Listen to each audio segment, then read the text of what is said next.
Ada pasangan yang bisa kemudian bersatu, ada pasangan dalam bentuk lawannya hitam, lawannya putih, ya kan? Nah, ini nggak bisa bersatu dua-duanya. Awas, hati-hati. Taat lawannya maksiat. Pasangan yang dimaksudkan lawan, tadad dalam bahasa Arab. Nggak bisa menyatu. Maka biasanya ini akan saling mengalahkan. Kalau yang satu unggul, yang lainnya turun. Yang satu turun, yang lain naik.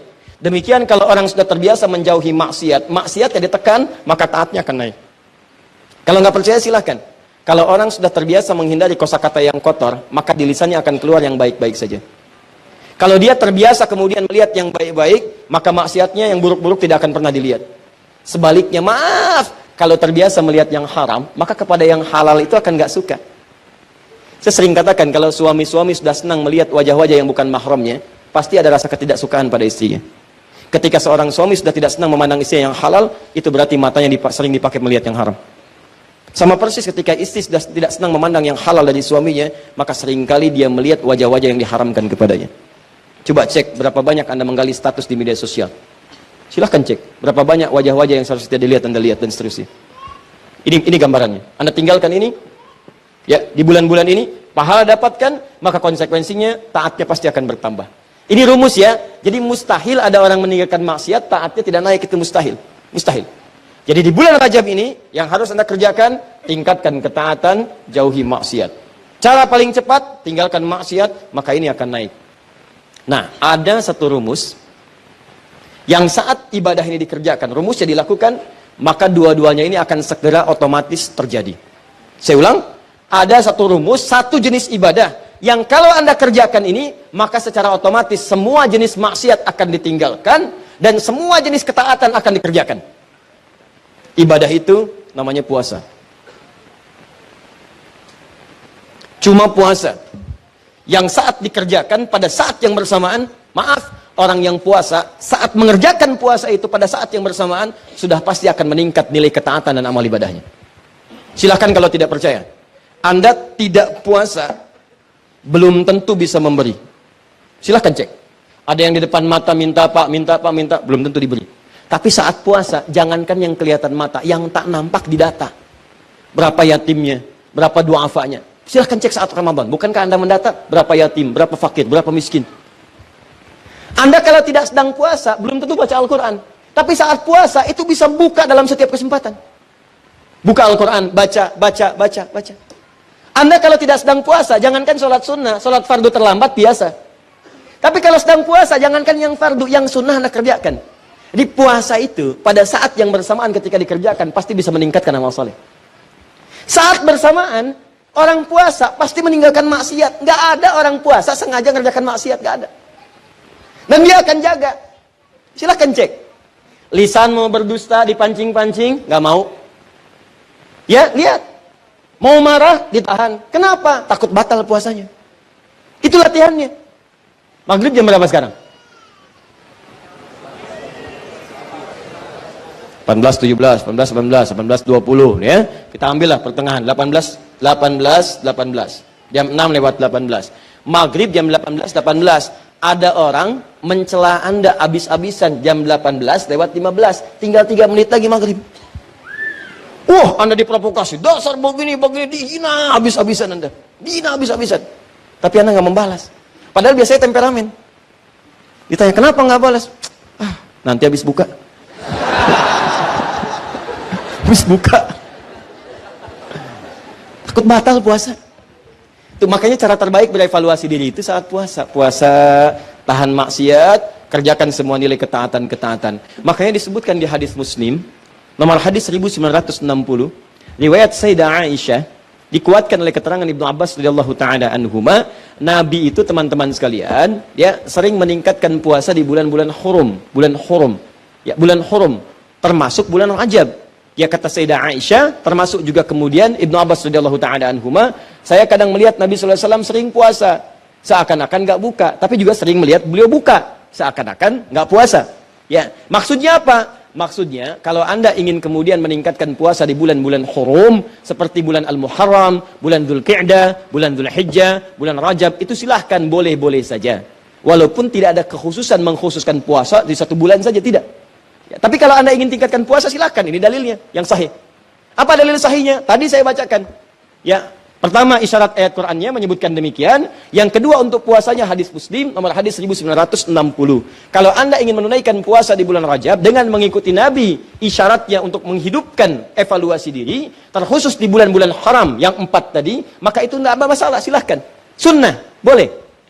Kalau ada yang tanya, boleh nggak saya puasa bulan Rajab? Silahkan. Anda mau Senin puasa? Silahkan. Kamis puasa? Silahkan. Tidak ada batas seperti hari-hari biasa. Seperti hari biasa, cuman pahalanya ketika Anda kerjakan untuk menghindari maksiat, maka tadi itu bisa berlipat dari hari-hari sebelumnya. Jelas sampai sini? Jadi kalau Anda ingin puasa bulan Rajab, misalnya saya pengen puasa Senin, boleh. Pengen puasa Kamis, boleh. Pengen puasa Senin Kamis, silahkan. Pengen Ayyamul Bid, silahkan. Pengen puasa Daud, silahkan. Atau pengen misalnya puasa beruntut, Senin puasa, Selasa puasa, Rabu puasa, Kamis tidak, boleh. Apa dalilnya? Tadi. Karena puasa di bulan-bulan hurum dianjurkan oleh Nabi SAW. Bulan hurum ada 4, 1 Dzulqa'dah, 2 Dzulhijjah, 3 Al-Muharram, 4 Rajab. Paham? Tapi kalau ada kemudian yang menyampaikan kepada Anda, kalau Anda puasa di bulan Rajab akan mendapatkan pahala sekian. Puasa di bulan Rajab mendapatkan surga, nanti di surganya ada sungai namanya Sungai Rajab, ya kan? Puasa sehari di bulan Rajab, maka Anda akan diampuni semua dosa, dibebaskan dari neraka. Kalau sudah bebas dari neraka, ngapain puasa Ramadan? Jelas? Jadi keutamaan puasa di bulan Rajab itu sebetulnya keutamaan umum yang disebutkan dalam dalil-dalil masuk dalam kategori puasa dan ibadah di bulan-bulan hurum. Seperti keutamaan di 3 bulan yang lainnya. Tidak ada amalan-amalan khusus misalnya yang hadis-hadisnya menunjuk keistimewaannya. Tapi kalau Anda kerjakan, silahkan saja kerjakan dengan niat mengerjakan amalan-amalan rutinitas seperti yang lainnya. Dan pahala Allah berikan kepada Anda. Contoh, Anda pengen sholat malam, silahkan sholat malam. Mau di bulan Rajab, bulan Sya'ban, bulan ini silahkan. Ya, sholat pertengahan malam silahkan, tahajud silahkan, ba'diyah maghrib silahkan, ba'diyah isya silahkan. Tapi kadang-kadang teman-teman sekalian, jangan sampai kemudian termotivasi oleh dalil-dalil sebetulnya yang tidak ada susunannya atau informasinya dari Nabi SAW. Contoh, pernah mendengar kalimat ini, siapa yang menunaikan sholat di malam Jumat di bulan Rajab, di antara isya kemudian sampai dengan ke fajarnya, dia bacakan kemudian rakaat pertamanya setelah Al-Fatihah, kemudian dibacakan surat A, surat B sampai dengan ke Al-Ikhlas sampai yang lainnya, maka akan diampuni semua dosa-dosanya, dibebaskan dari neraka. Pernah dengar kalimat itu? Ini hadisnya hadis palsu. Ya, hadisnya hadis palsu. Bahkan di kitab hadis palsu pun tidak ditemukan. Ya, saking palsunya hadis ini, di kitab hadis palsu pun tidak ditemukan. Pernah dengar hadis ini? Inna fil jannati baban yuqalu Rajab. Di surga itu ada satu pintu, satu sungai. Nama sungainya Sungai Rajab. Siapa yang bisa puasa sehari di bulan Rajab, maka dia akan mendapatkan kenikmatan surga di situ dengan air minum dari Sungai Rajab. Pernah dengar? Nah, itu hadisnya pun hadis palsu. Saking palsunya, teman-teman, di kitab-kitab yang primer pun tidak ditemukan. Saya sudah menggali, ada 7 kitab yang menyampaikan itu. Saya sudah tulis semuanya, 7 kitabnya, di mana ininya, rawinya siapa, saya sampaikan semua.